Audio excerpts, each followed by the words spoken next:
And now, live from Level 5 Productions on the island of Milleronia, it's The Larry Miller Show.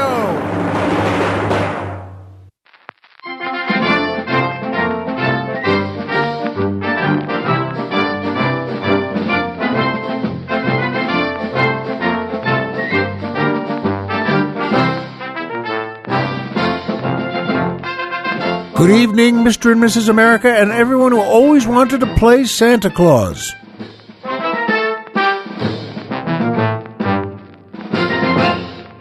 Hi, folks, and welcome back to the Larry Miller Show. I'm Larry Miller, but in a way, aren't we all? And boy, is it ever beautiful here. It's just great to be back. We're on Milleronia, and me and the Colonel, and, our doggies on the floor here of the studio. Actually, one of them is. I can't see the other one.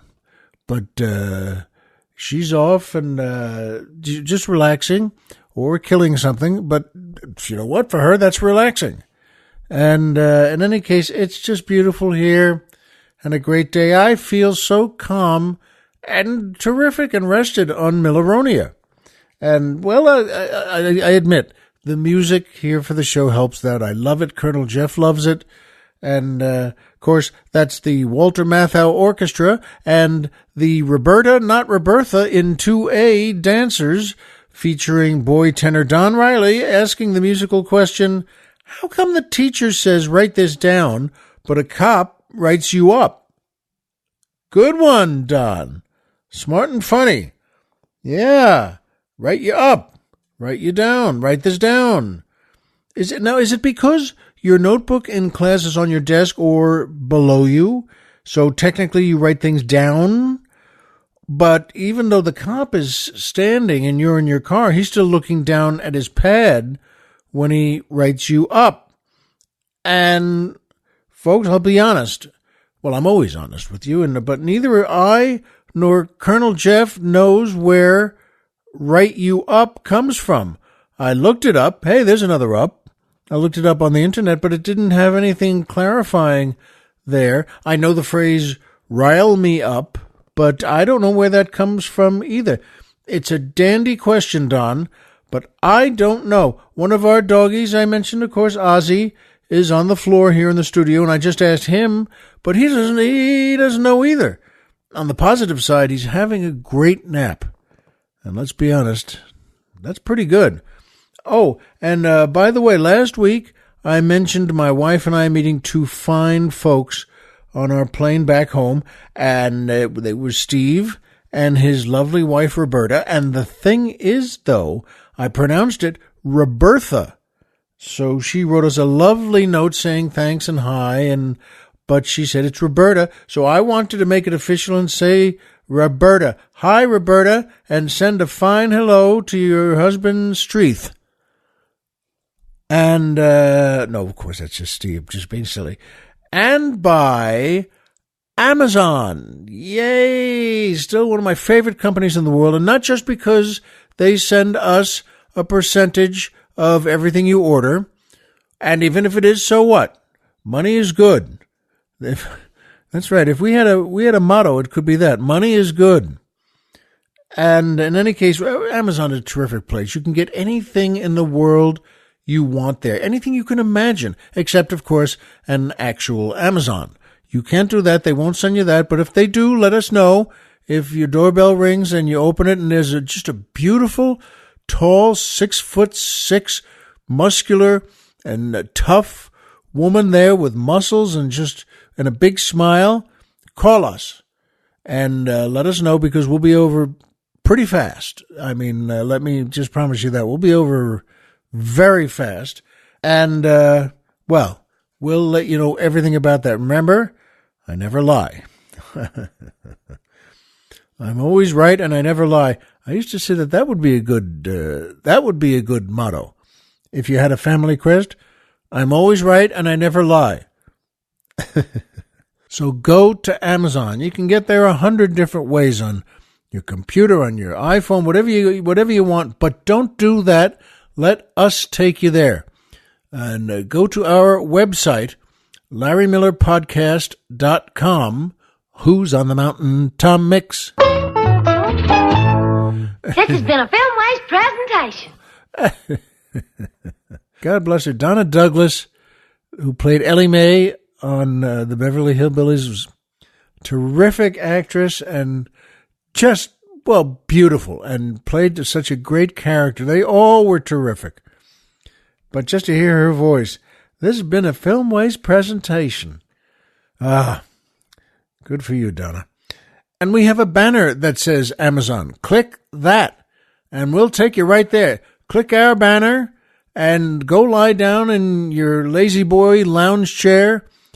And they're not a sponsor, remember. I just always like saying that because they make things you can lean back in and go to sleep. You don't need the TV on. You don't need to make a big sandwich and have a cold beer, although those are always good. But get in your big lazy boy chair and go to sleep, and we'll take you to Amazon.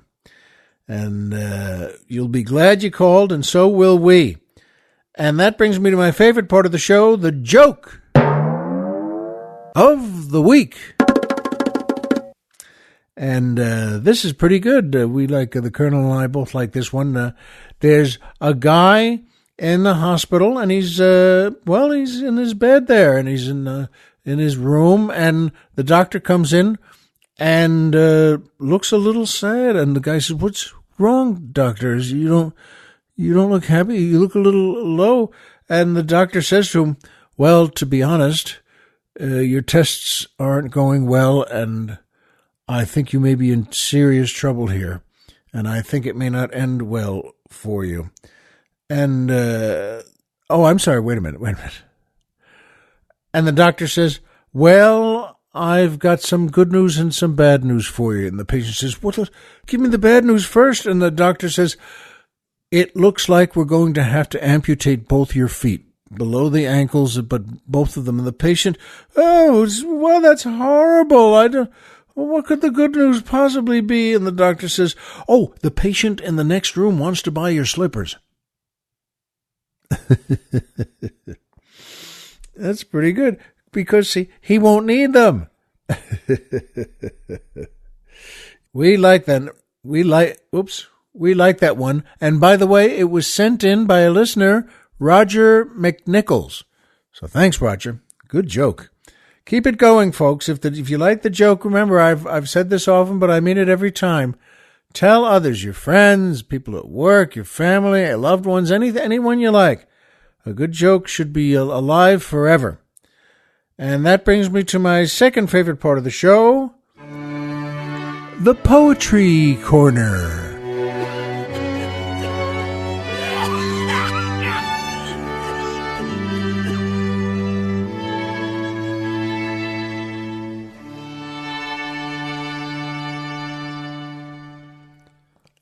Always beautiful. And this is a good poem written by William Billington. And Colonel Jeff and I agreed, that's a great poet's name. I've said this before, but, sometimes you get a name like Wordsworth. Come on. I mean, these are people who need to be poets with that name. What are you going to do? Well, I want a winery. No, you can't. You have to be a poet. Look at your name. But William Billington was an English poet who lived from 1825 to 1884. And he was known as the Blackburn poet because he lived in Blackburn, Lancashire. And this poem is called Loved and Lost. A flower hath faded from my heart's own garden, whose blossoms should have gemmed the crown of life.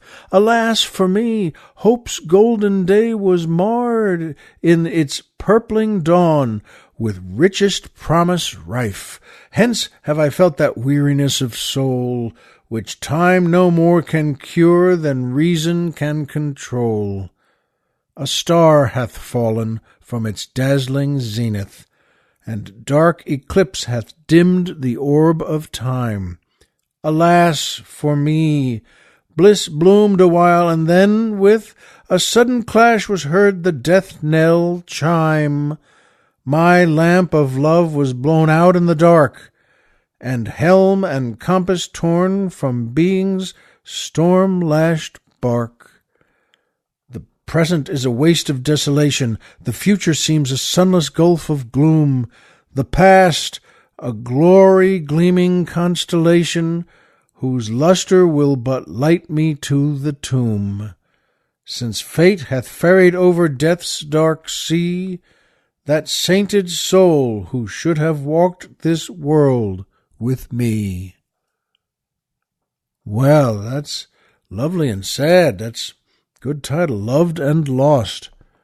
And I hope, I hope William Billington and you find real love in life and it lasts. And that brings me to my third favorite part of the show, MMM, the Magic Movie Moment.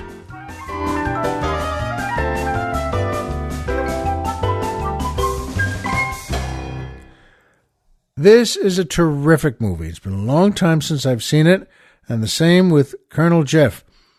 Hopscotch from 1980, directed by Ronald Neame, written by Brian Garfield and Brian Forbes, starring, oh, what a cast, Walter Matthau, Glenda Jackson, Ned Beatty, Sam Waterston, and so many others. And by the way, the movie poster was great. I saw that online for Hopscotch. The big title on top in block letters says, "The Most Dangerous Man in the World." And then there's a photograph of Walter Matthau at a breakfast table with the half glasses, the reading glasses down on his nose and looking puzzled. It's just a terrific movie. And he's a CIA agent who was just terrific and really, well, very successful. But then he got unpopular with some of the guys at work in Washington at headquarters. And Glenda Jackson knew him from her work as an agent also in England. And Ned Beatty, the great Ned Beatty, is always so wonderful. And he played, well, Matthau's boss. And he was just a little knuckleheaded. And boy, he's a great actor. And you understood that from his character and the way he played it. And that is my magic movie moment for today. This is a wonderful movie, but there's a moment there where, well, Ned Beatty comes to England to meet with Walter Matthau. And he knows who Glenda Jackson is, too. And you just get the feeling the whole movie, he's just, well, he's a picklehead. He doesn't, not the brightest guy in the world. He, smart enough to rise to where he rose, but no smarter. And he wasn't even that smart to get there. And at that point, they're going to do something, and they're thinking of getting together. And he said, well, I can't do that. And Glenda Jackson says to him, well, why not? And he says, I'm staying at the Hilton. And she looks at him for a second and says, of course. And it's so well done. She slices him, well, a new one, just in that great Glenda Jackson way of, well, of course you are. You're staying at the Hilton. Yes, you come to England where there are only 1,000 fabulous hotels, and you're an executive, come on, with the CIA. But you're just going to stay at the Hilton because, well, that's all you know. And she already knows he's a knucklehead. But boy, he says that just right, and she says it just right. I'm staying at the Hilton. Of course. And we get it. You get it. It's just terrific. She's not putting him down, even though, of course, we see that she is.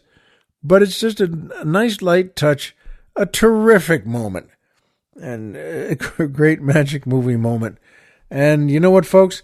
See that one. If you haven't, you're going to really like it. Hopscotch. Directed by Ronald Neame with the greatest cast in history. I'm going to see it again. I started thinking about it, writing about it here with Colonel Jeff, and he agrees too. We got to see that thing again. In that movie, Walter Matthau and Glenda Jackson and all their associates were on top of things. They knew who was an idiot and who wasn't. And they were always one step ahead of all of them. And as Colonel Jeff remarked, he said, and one step ahead of us, too, as the audience. You think you're right up there with them, and then suddenly you realize, oh, no, now they did this instead of, wow, they're smart. Hey, they really are in charge of whatever it is they're doing. And they are, which reminded me of something I can't quite understand and never have. why do we have so much lead-in advertising for Halloween? Now, I know it's not the end of the world, but why? I mean, Halloween ads on TV and everywhere on radio and in magazines. It's Halloween, buy this. They start, the end of August? No, the first few days of September, and isn't that too soon? Well, yes, it is. And I don't understand. And for Halloween also as a holiday, isn't that the wrong word? Isn't that too big a word for Halloween? And I don't understand, why are demons and devils so popular in all the costumes and all the nature of the thing, that what the holiday is supposed to be about?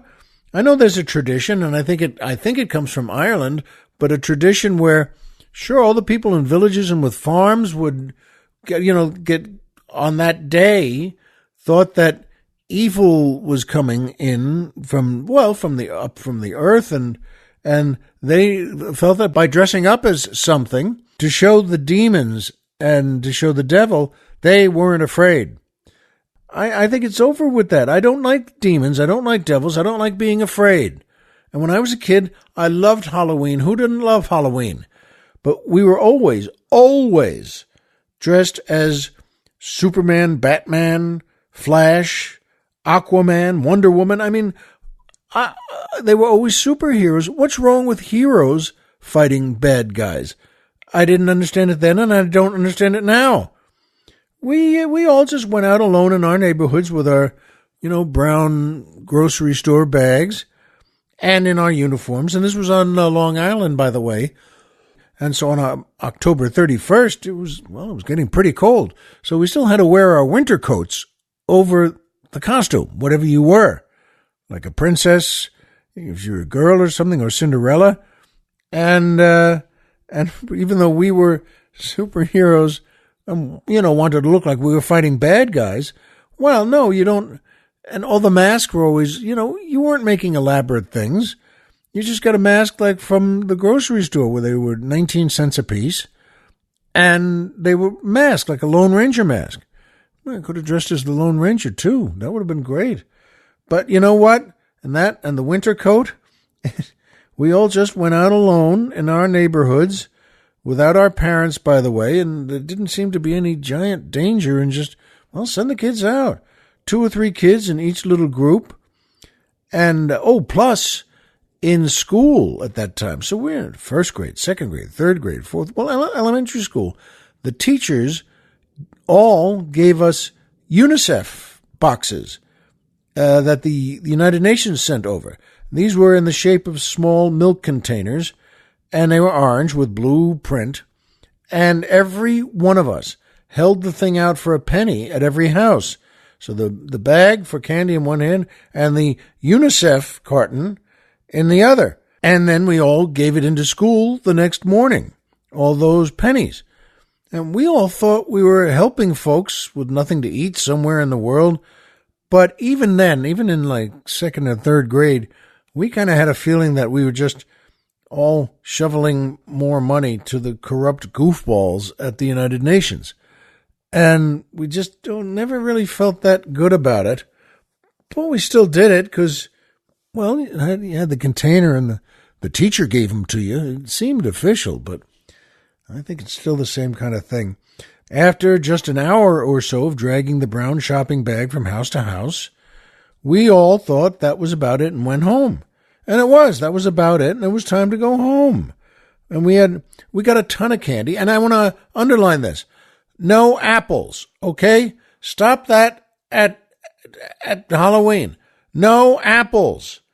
Every neighborhood has 1 or 2 people, 1 or 2 households who think, no, that's the great thing to do, to give them apples. Instead, it's a horrible thing to do. It's a stupid thing to do. You know what? They're kids. Let them have candy. Let them have candy. What's wrong with that? And you got an apple. Oh, great. Thanks. You know what? If it really was a trick or treat, we would have toilet papered that house. And so we had no apples. Candy. Now, folks, you may not like costumes for Halloween. I don't. But be grateful there are no other holidays where we dress up for them. That crossed my mind here, and Colonel Jeff too, but I don't think I could take pilgrims at Thanksgiving, or adults or Mark Twain outfits on Earth Day, or rabbit outfits on Easter. Why do we always overreact for so many things and miss the point? Yesterday, which was Yom Kippur, the big Jewish holiday of fasting, and it reminded me of Michael Chernyshyn's great stories. A friend of mine and my wife, and a great writer. He ran the show there at Law and Order for years, for 10, 11 years. Oh boy, and ran the writers. He's just the greatest writer. Wrote all the script, did everything.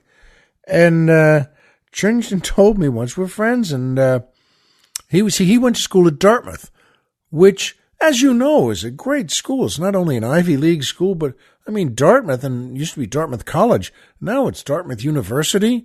They have a law school, medical school. This is quite a place.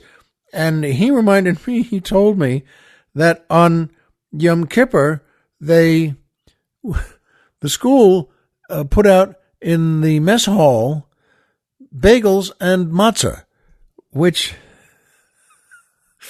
let's be honest, is a little knuckleheaded. Come on, you're all supposed to be so smart and brilliant and everything.